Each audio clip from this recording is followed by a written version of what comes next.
What I got here is what was prescribed to me as one of the best plywoods to buy.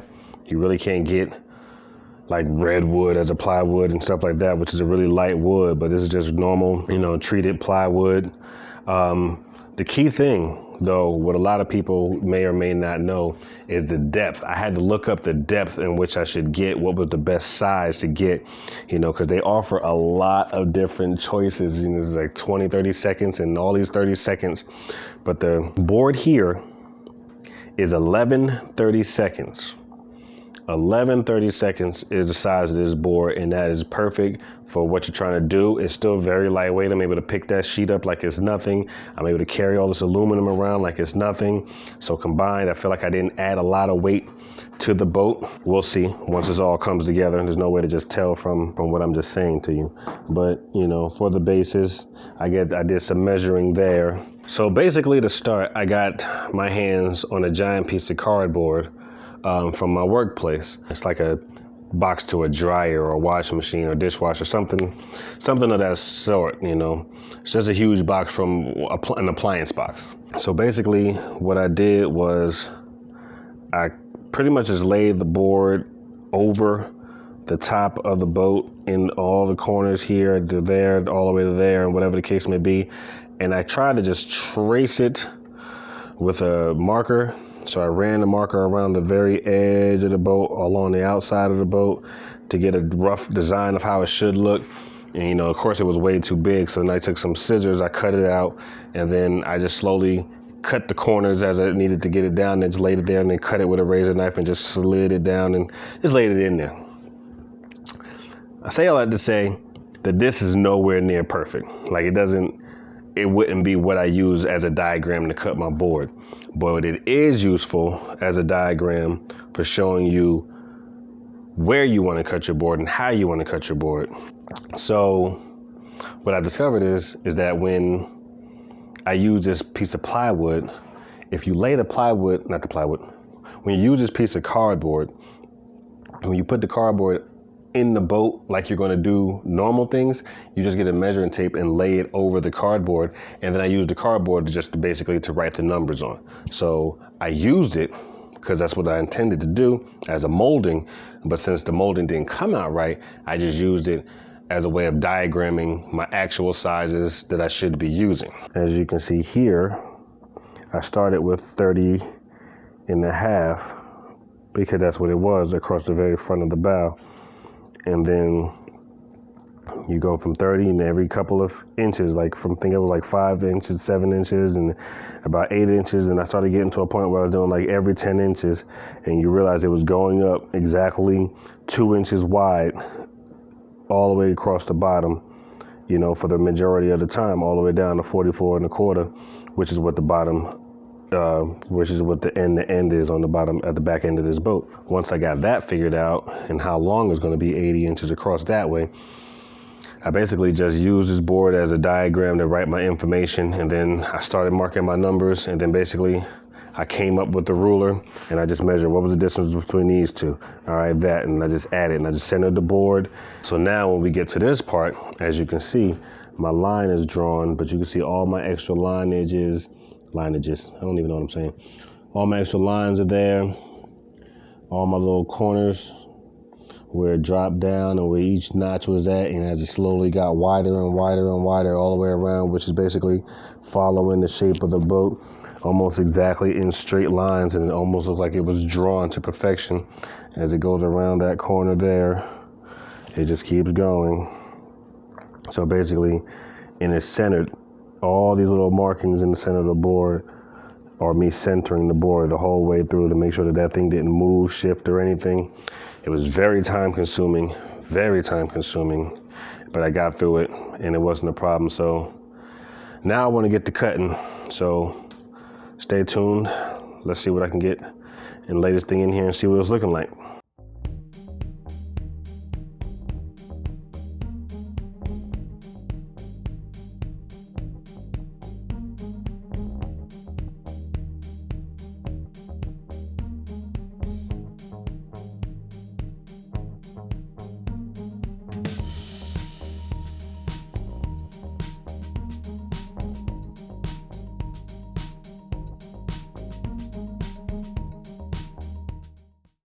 I've actually cut the piece of wood, the plywood, and I've laid it into its corner. Now from this angle, I'm pretty sure it looks pretty decent.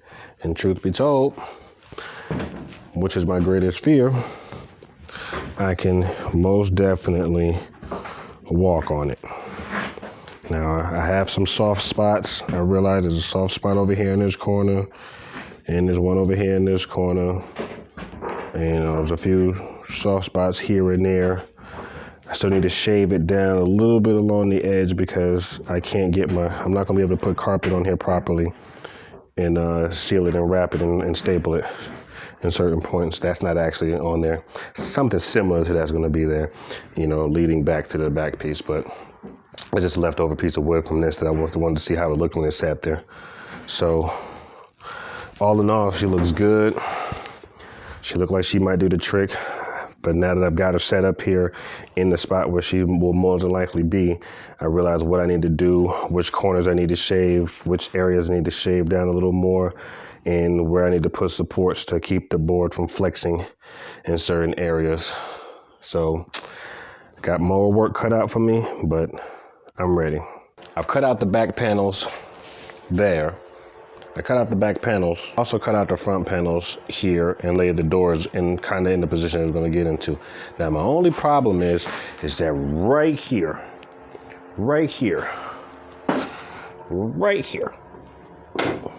I made a mistake and I cut one of the lines that wasn't the line that I needed it to be. And then I had to go and cut the other line just to make it right. And now I either have to glue, staple, weld, mold, bolt, something, that piece, these two pieces back together so I can get it to lay across this rail here, or I'm gonna have to use some of this lumber to cut out another door.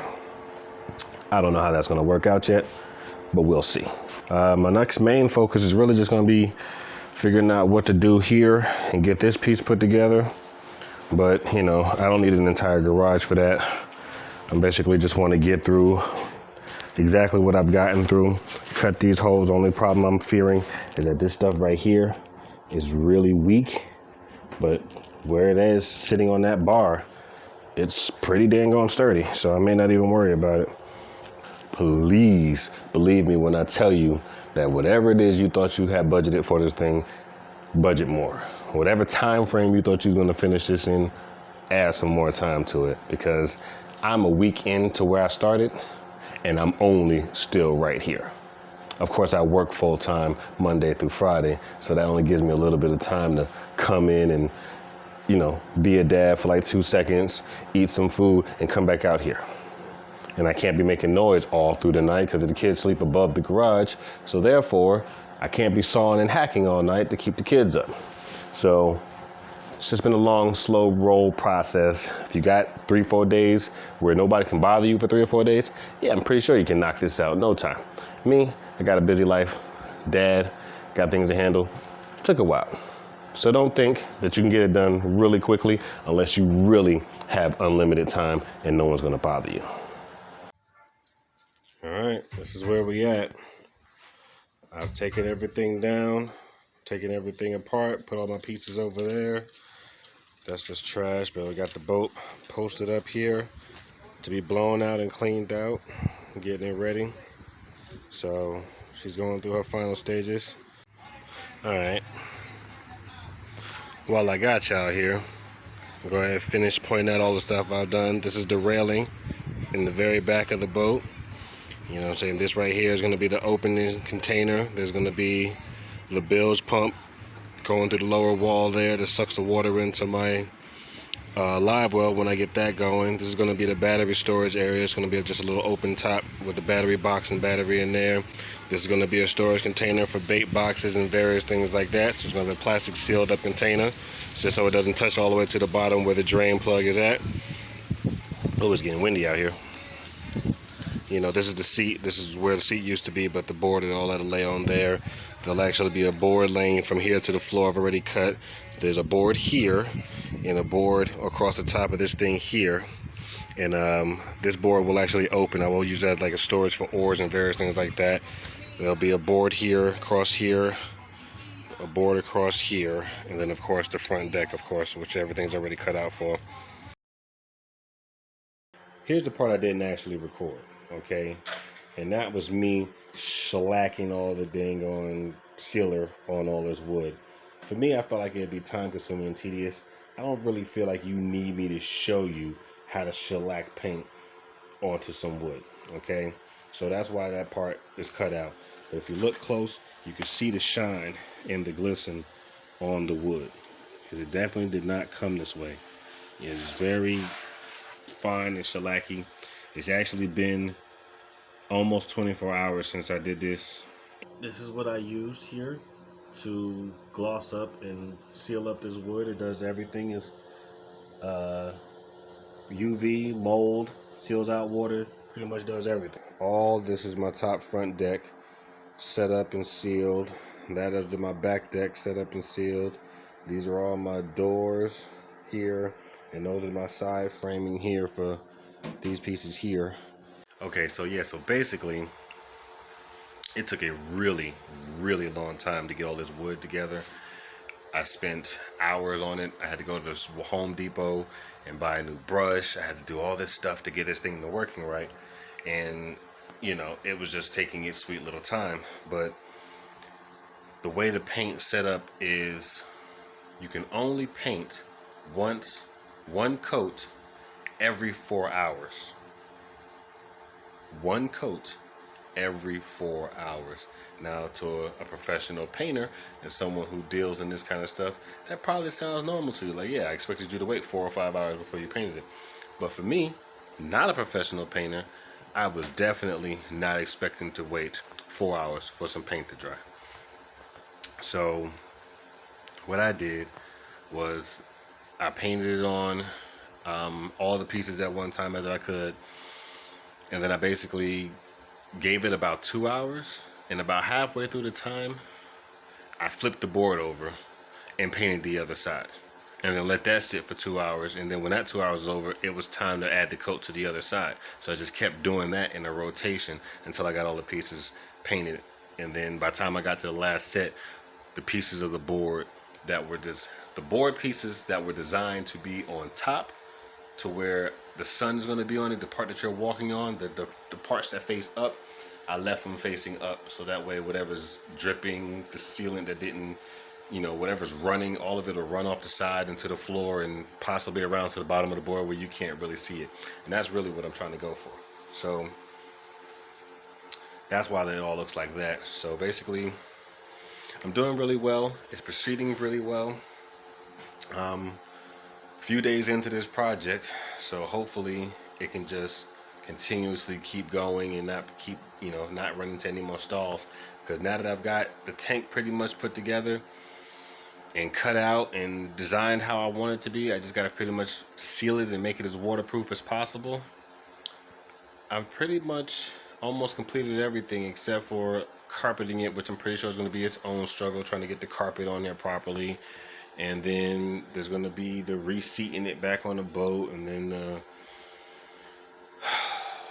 various other problems that can come up. So I don't know, we'll figure it out. I'm not trying to put myself down. I'm trying to keep going. I'm trying to keep going further for you. So stay tuned. I'll be almost done with this project. Hopefully not too far from now. And I'll keep pointing out all the things I was doing, all the things I had to do, and I'll keep you informed. Stay tuned.